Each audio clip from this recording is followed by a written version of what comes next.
dégg nga ko monsieur Goumbala aujourd'hui day perdre éligibilité c'est ça. bu fekkee ne day perdre éligibilité mais li gën a grave sax Fatou Abdou mooy s'il est condamné devant la chambre criminelle il va perdre la mairie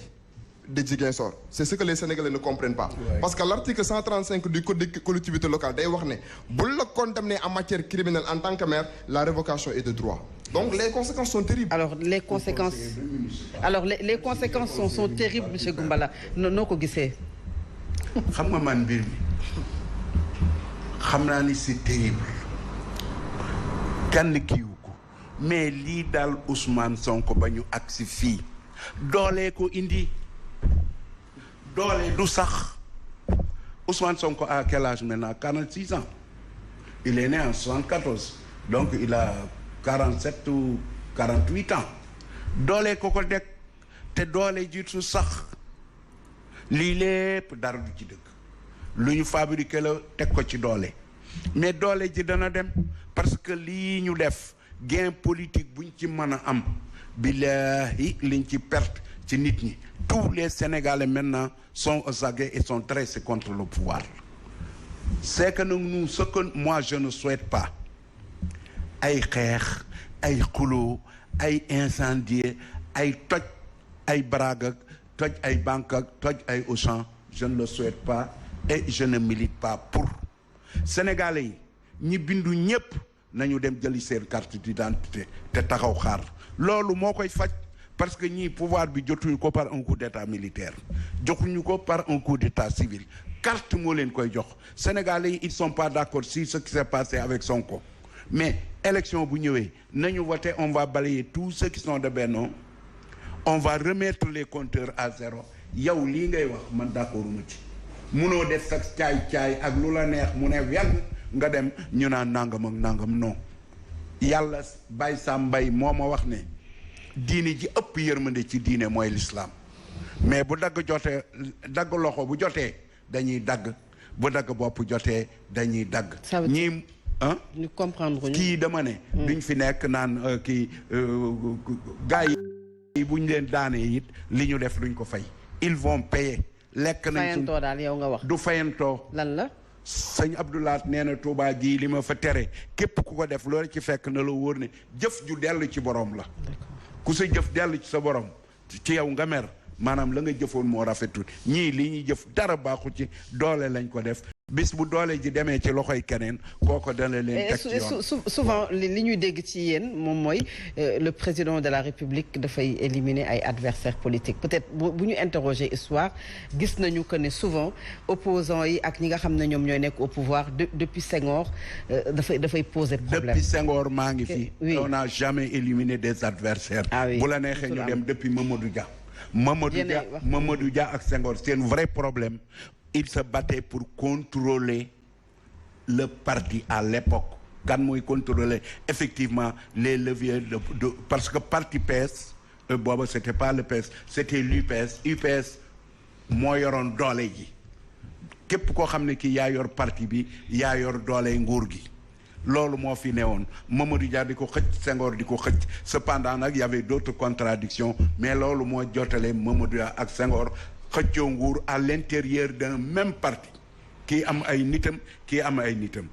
loola ba mu jeexee Mamadou Dia a perdu li ko ci fekk gis nañ ko y a beaucoup par exemple ma ouvrir une parenthèse qui me parle de Blondin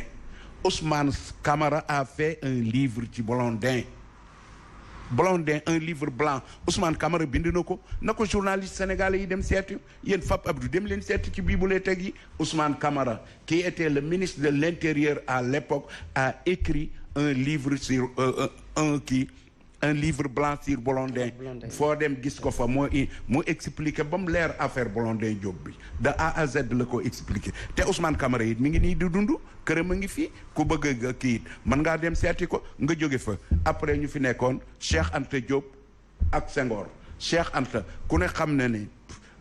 au niveau des intellectuels amoon na aura mais au niveau des masses laborieuses et des masses paysannes Cheikh Anta amutoon benn kii Cheikh Anta Senghor musu koo tëj musu koo def dara parce que Cheikh Anta son discours n'avait pas d'impact politique sur les masses sénégalaises ku ne xam na ko ñu jóge fa Ablaye Wade Wade ñëw na 74 ba bi muy 74. Wade était au PS avec moi. Wade conférence laa ko ma njëkk a gisee à la chambre de commerce de Dakar ñu ne kii mooy Ablaye Wade conférence ba xam nga ko doon def ku ñuy wax Pierre Fouché-Rolas moo ko doon def un professeur de l'université de Dakar booba Wade avait intervenu à cette conférence. Wade était dans le Parti socialiste. La première interview de Wade dans Jeune Afrique, si dans le Parti socialiste, il n'y avait pas des soupapes de langue, je serais actuellement à l'Assemblée. Il se battait avec Karim Fall et l'autre, comment il s'appelle? Ndiogou Fall. Ndiogou Fall, ils ont battu quoi? Wade mer, ne dañoo def obstruction ci yooyu dem créer parti au sommet de Mogadiscio à Senghor Moustapha Niass moo ko jël Senghor recevoir ko mu créer parti ba ñu jëlee pouvoir bi Wade daanaka kenn musu ko fee tëj ay nitam kenn musu leen fee sonal cependant il y avait de petits problèmes te booba waaw te booba bu ñuy wax régime Senghor ak yooyu yi fi jaar Senghor disait toujours il faut comparer ce qui est comparable booba en Afrique les autres présidents qu'est-ce qu'ils faisaient dañ doon rey di tëj Senghor defu ko lii nag Senghor defu ko te président yi fi newoon booba ñan la Modibo Keïta Sékou Touré ay Bokassa ak ñooñu dañ daa rey raafale ab dëkk ba mu jeex Senghor musu koo def musu ñoo am loolu donc Macky Sall nag léegi luñ musta am ci Senghor musta xew Sénégal mu bëgg noo yóbbu ci affaire li fi xewoon temps bu Bokassa ak Mobutu ak ñooñu bërki démb laa doon xool Nicolas Ceausescu xawma le génie des Carpates ak jabar ji nga xam ne amul certificat d'études ay professeur ak honoris ak bañ koy tiire ci kii ba tey texte baa ngeeg man Macky Sall na xool loolu mbir mi yombul de billahi dictature boo ko xisee installé doo reculer te dictature boo ko xisee installé dootoo reculer te pouvoir bi dana changer demain. Je vais te raconter une anecdote et c'est très intéressant. Très rapidement, monsieur Goumbala. Un jour dañuy expulser en France des Maliens dajale leen ci avion bi ñu dugg ñu boole leen ak la police française mu leen di garder gars yi yor ay matraque mais biñ ne avion baa ngi amorcer sa descente vers l'aéroport de Bamako mais Maliens yi dañoo jël les matraques ont changé de main ñu dóor policiers bañ tëdd mu ngaw donc attention doole lu mu la may rek dana la ko xañ. alors monsieur Seck énuméré nañu li nga xam ne aujourd'hui moom mooy ñu fi teg loxo te ñu doon ay adversaires politiques mais beneen la judiciarisation de l'espace public plusieurs arrestations du côté de l'opposition am na ñoo xam ne bu ñu bindee sax ñu woolu leen pour déglu leen amaana jël ci seen kaw teg ci ndodduli ay chef d'inculpation yu bari est-ce que li ñuy wax naan ku am na nu ko olof di waxee c'est-à-dire que à chaque fois ñu tudd Khalifa Sall tudd Karim Wade aujourd'hui Ousmane Sonko en plus de ces ku ndobin rey sa maam boo seneen di ñu daw indiwul aujourd'hui que tout le monde wala boog ñu bari ñu fari ci opposition bi jàpp ne c'est un complot orchestré et pire que ça c'est pour éliminer Ousmane Sonko. De répondre par rapport li ñu dese de bariwul dañ koy tënk rek bariwul mais mon frère Papa Abdou je crois qu'il a été vraiment impartial à tout point de vue par rapport au régime. Je croyais qu'il était là peut-être pour éclaircir mais en vérité da ngay gis ne moom aussi da ngay gis ne dafa xaw a far quoi ci benn côté. Et attends non. J'ai marqué mon impartialité depuis le début de s'il vous plaît quand vous d'accord. Mais comme vous voulez, vous pouvez couper. J'ai toujours marqué mon. Je vous laisse le soin de me couper. J'ai rappelé au début de l'émission que je ne relève d'aucune chapelle politique. D'accord. Donc, à travers mon analyse, si vous voyez une partialité là, c'est. Mais attendez, dama ne bi ngeen di wax li ngeen di wax yëpp est-ce que am na lu ma d'accord am na lu ma d'accordul. Mais j'ai eu la courtoisie de vous écouter yéen autant que vous êtes. Allez-y. Il faut aussi avoir cette amabilité, même si ça vous fait souffrir, il faut m'écouter. Y a pas de souci. Voilà, donc quand je le dis, c'est parce que c'est ce sentiment-là que j'ai eu. Selon li ngay waxee parce que et ça ce serait un précédent dangereux que ñu wax ne kii kilifa la donc dañ ko war a xool nuñ koy gérer parce que lii buñ ko defee maanaam dañuy xawi su drame su ñëwoon ci procès bi dafa waroon ñëw warul ñëw nangam sax mais Camara nañ waxante dëgg un procès c'est un procès nit du Ousmane Sonko du kaneen fii nul n'est au-dessus de la loi nit amoo droit quelle que soit situation boo toll station boo mën a toll aussi nga def loo xam ne lii bu la yoon dalee ci sa kaw nga ne ñu ne la non Et vous dites qu'aujourd'hui, Ousmane Sonko devait... dafa faire plus de 2 mandats successifs. Mais doyen, laisse-moi le soin de parler, de terminer quoi. C'est très sérieux ce qu'on dit là. Quand on parlera du 3e ou du 4e mandat, on peut en débattre ici. Il n'y a aucun problème. Moi, j'ai tous les arguments qu'il faut pour me défendre. D'autant plus que vous êtes 3 contre moi. Ça ne me gêne pas aucunement. Mais il faut quand même écouter les gens. Ce que vous dites là, c'est extrêmement grave. Parce que Réumi, dafa am fu nga xamné fa lañ toll. Il faut que ñu d'accord que ni nit bu juumee dañ koy juger buñ ko waree juger nañ ko juger loolu moom mooy dëgg tey li fi xew quand j'entends mon frère Youssou muy ni mu waxee par rapport ak le président Macky Sall damay jàpp ne wax ne par exemple Macky bu mu ñëwee ba léegi moom liggéeyu fi loolu di jàpp responsable di jàpp ci di tëj di nangam sangam di tëj donc doyen wax fi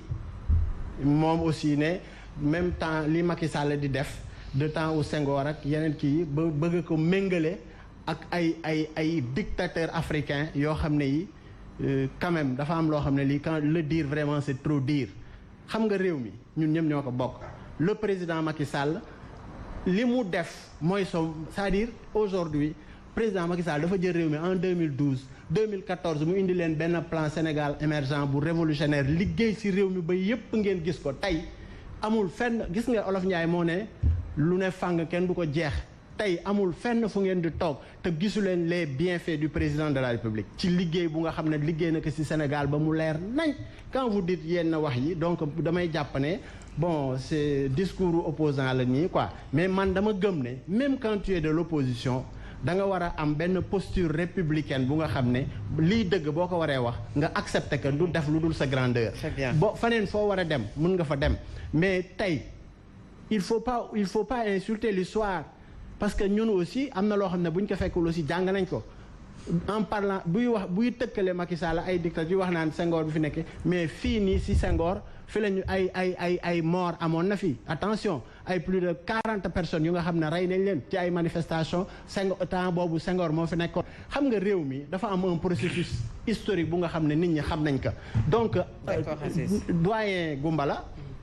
parce que je le cite nommément parce que dafa am lu mu wax loo xam c'est extrêmement grave. D'accord Aziz. Quand maintenant dafa am loo xam ne il faut ñu nangu ko réew mi ñun ñëpp ñoo ko bokk je suis désolé que mu am un discours